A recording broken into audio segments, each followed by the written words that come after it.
former Dolphins offensive tackle Jonathan Martin admitted the bullying scandal in 2013 was a lie. Wow.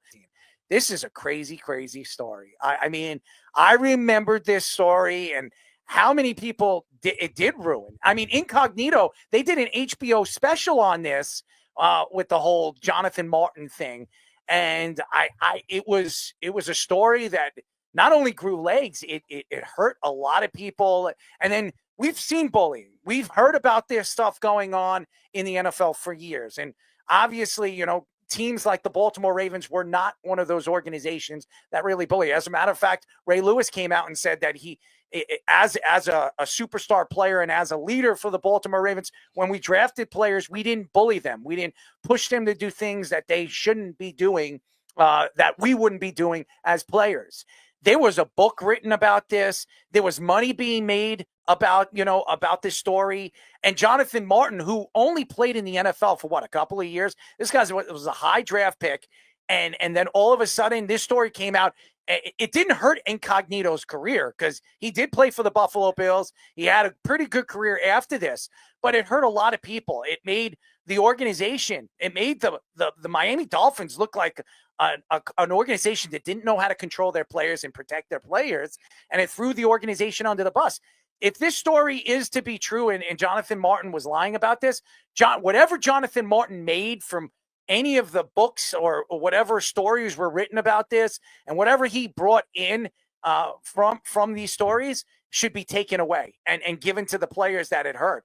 Yeah, you also look at it from the standpoint of the leadership of the Miami Dolphins. Like, I think even though like Richie Incognito in his tweet was saying that Joe Philbin looked like a victim in all this. Who cares? He sucked anyway. I was going to say, like, he's the head coach. Like, if there's anyone that should be trying to hold these players, make sure this doesn't happen, would be him. But I also think the main issue is the ownership. We've discussed the Dolphins ownership being really bad for a while. I'm sure they wanted this kind of story. They love the publicity. They want this kind of thing to go on, even if it's bad for the team. And I think that's the main thing that should not have been gotten out. Yes, the insiders do look bad for having them driving this on, all the reporting that was going on. Nobody has ever made a statement over there in Miami. Let's go back. Yep. Since Don Shula, okay? That was the last coach that actually made a statement over there. Mm-hmm. So, it's been a joke organization. It is a joke because then you're encouraging this kind of publicity to go along with the fact that you're already this very popular organization and you're hurting these guys financially too down the road. And I'm not going to have as much like sympathy in terms of like it destroying his career for Incognito, like the extreme he's going with, but let's not act like he couldn't have gotten a better contract if he was playing more, and he couldn't act like he couldn't have had the better longevity. Because like you were showing Fish in the highlights, when he was with the Rams, he was a pretty good guard and was a good run blocking player. And look at some of the other players. Mike Pouncey was a pretty good center that got damaged by that. And Nolan Carroll was a decent corner. And these guys are all damaged financially, which is something what the NFL owners are going to encourage, where they can nitpick and not have to pay a penny. And by the way, Incognito, after that, he played 6 more years in the NFL and made over $30 million. You think he's crying? I don't think Incognito. Yeah, I'm not. I don't think he should be like to the extreme that he's been doing either. And I think Jonathan Martin, like everything that went on with him, again, that's going to damage your career psychologically too. Like, I mean, he might have not been a great player at the time. Sometimes it takes offensive linemen a while to develop. He's a 2nd-round pick for a reason for the most part. Look at Mekhi Becton. Yeah, that's a good example. Like, there's enough guys that can develop, and this team was not very well coached. Good job, it was not very well run. Joe Philbin was not a good head coach, and you could see why in this instance. And look at the Dolphins. They had trouble developing offensive linemen forever. Like, this is not a team that does it well. Like, give him more of a chance to develop. And I really ruined his career. Yeah, he might have made the money off of that too, but he's still kind of a victim in a way too of everything that's going on. And I'm sure it was distraction for him, even though he wasn't physically bullied. I'm glad he wasn't physically bullied. Fine, but still, like, that damaged his career in a way too. The Dolphins organization and the NFL, all these insiders look really bad for this, the way this all went down. And Nolan Carroll's right. I'm sure it dragged down the team culture, all these guys with the team and with every individual player going forward.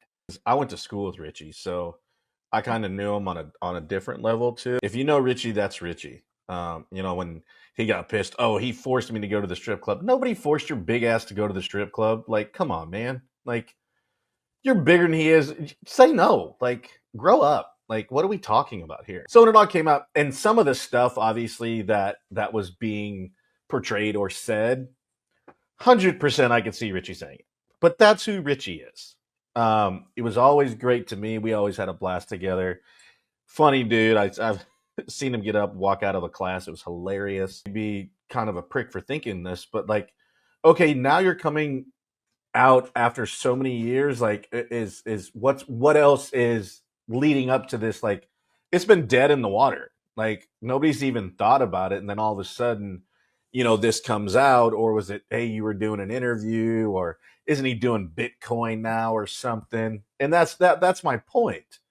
And it's like, okay, why bring it up again when obviously if it was a dead issue, then what's the point of even bringing it up? I didn't feel like I was bullied. Okay, so then why even talk about it?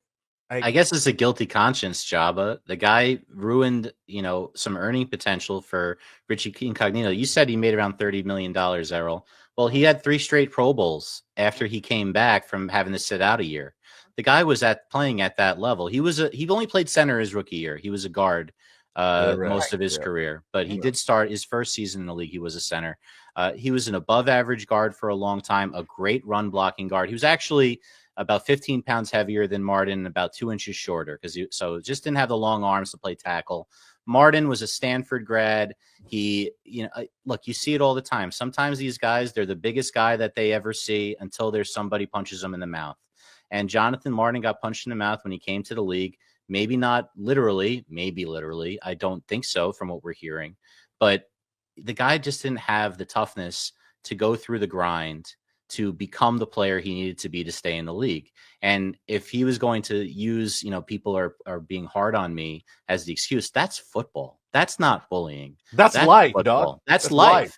You're absolutely, it's life. I mean, maybe it gets amplified on the football field where everyone's competing for money and competing for a spot, right? But at the same time, this guy, it was just ordinary competition with guys that really wanted that spot. And he didn't want it bad enough. So he runs to his mom, and his mom makes excuses and causes this whole scandal. That's what we're being led to believe by him saying this now. He didn't really take accountability for it. He blamed his mother. So how is that better than before? Who goes years later and says that was actually my mom's fault? So what is Incognito supposed to do? What's Nolan Carroll supposed to do? They lost out on money. That's a suable offense if he's admitting guilt to doing this. They could probably and he profited off of it too. And he absolutely did. Yeah, books. He wrote a book, and HBO did a whole story about it. I remember it. It was a big, big story. And now all of a sudden he's coming out of nowhere and saying, "Oh, it's not true." I don't want to say bullying's not serious, because as a high school football coach, you see it all the time, and I always try to stamp it out, because some kids, most of the bullies, they're not the toughest kids on the team. Like Richie Incognito was. He was absolutely one of the toughest, if not the toughest guy on that team. The bullies are the puppy kickers, the ones that go after the freshmen when they're seniors, the ones that know they're tougher than them and don't want to mix it up with a guy who's actually tough. And when they have to mix it up with those guys, it's the same, Bo Jackson running into the guy on the goal line, driving him back because the guy was fake tough. This is what we see with bullies. Richie Incognito is not the typical bully because he was tough, not fake tough.